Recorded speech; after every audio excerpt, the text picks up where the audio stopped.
getting answers from all across Northern California. This is the CBS 13 News at 10, and it starts with breaking news. We begin with breaking news of a shooting in South Sacramento. One person was taken to the hospital with life-threatening injuries tonight. Police say that person is in stable condition at this hour. Now, the call came out just after 8 tonight in the area of Mascot and 39th. Sacramento Sheriff's detectives are investigating what may have led up to this shooting. No other details are being released at this time. Also, we have other breaking news out of downtown Sacramento, where an SUV has fallen from the second story of a parking garage. CBS 13's Mark Thompson is live at the scene on 11th and 9th Street. And Mark, what happened here?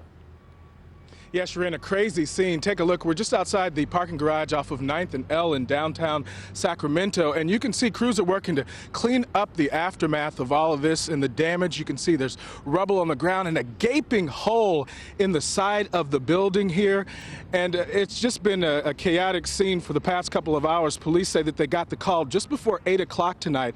They say a valet driver was driving a Jeep Grand Cherokee on the second story of that parking garage and was backing up to maneuver that vehicle around a space when he went a bit too far and smashed through the side of that building, landing on a bus stop canopy below. The SUV ended up on its hood and it was on the pavement below, and that valet driver was still inside. From what we understand, a valet was performing a parking maneuver on the second story. The vehicle accelerated a little bit and sent him through the wall down on the sidewalk below, and the driver was transported to an area hospital with minor injuries.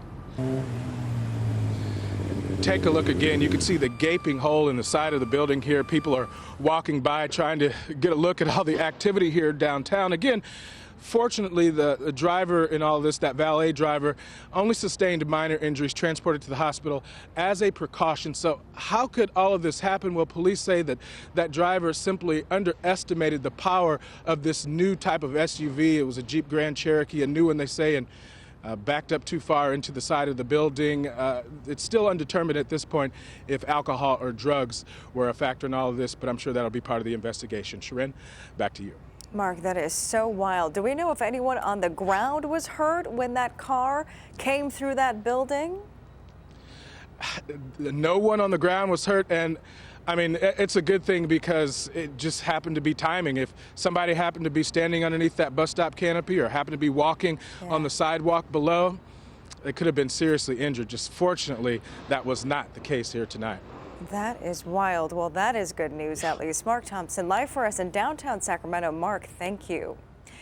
To this now, the Democratic rebuttal memo is now out. President Trump is responding to the 10-page document released today by Democrats on the House Intelligence Committee. Now, this is a rebuttal document to the Republican memo released earlier this month, accusing the FBI and Justice Department of anti-Trump bias. CBS News' Laura Podesta reports and has the very latest.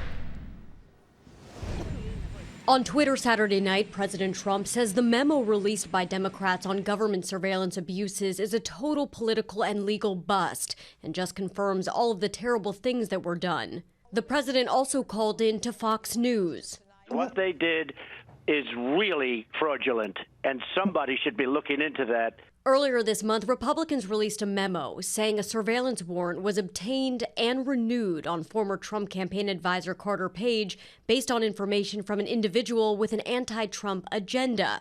The redacted memo released Saturday, written by Democrats, alleges that the FBI had an independent basis separate from that information to believe Page was knowingly helping Russian intelligence. In a statement, Ranking Committee member Adam Schiff said our extensive review of the initial FISA application failed to uncover any evidence of illegal, unethical, or unprofessional behavior by law enforcement. Republicans say the warrant to monitor Page taints the origins of special counsel Robert Mueller's investigation into any connection between the Trump campaign and Russia. Now, despite the release of these two memos against Justice Department recommendations, special counsel Robert Mueller continues his investigation, filing dozens of new charges and netting 2 guilty pleas in just the last 4 days. Meanwhile, a number of companies have announced they are cutting ties with the National Rifle Association. Several rental car companies, including Hertz and Enterprise, say they are ending discount programs with the NRA. And MetLife announced they will no longer offer NRA members home and auto policy discounts. This comes as the NRA refuses to back stronger gun laws after last week's school shooting in Florida. Amid the protests and demonstrations for more gun control, gun rights advocates are also speaking up. Dozens turned out for the first day of a gun expo in Lodi. They say while they differ on the path to safety, it's time to find common ground. CBS 13's Mark Thompson was there. Florida school shooting, dealers here at the Lodi Gun Expo say all Americans want the same thing. Safety for our children, safety for you and I. But achieving that safety, they say, should come through gun education and training, not more legislation. You cannot stop evil by passing more firearms laws. Day one of the expo was well attended with just about every type of firearm and ammunition available for purchase. In fact, gun sales overall since Florida, they say, are up. We're actually seeing about a 10 or 15% increase this month. Mainly in long gun sales, since much of the gun control focus is on assault-style rifles like the AR-15 used by the Florida school shooter. But many gun advocates say it's not the particular type of firearm that's the problem, but rather external factors affecting mental health. Irrational programming, I'd say, from the video games and some of the movies, that too much of that stuff, and you couple it with these drugs that we're giving more and more of our children. As for guns in schools, fortunately, we have a president that understands that principle. And they support his position of arming teachers or staff to protect students as long as they're properly trained. The important part of that is that we pick those individuals that are talented in firearms, that understand them, that can do a good job and not create more problems by them trying to defend our loved ones. The debate continues. And gun advocates say they have noticed a difference after the Florida shooting, with so many more young people speaking out and companies stepping away from the NRA. But they say they're willing to listen and find solutions, but not at the cost of the erosion of their Second Amendment rights.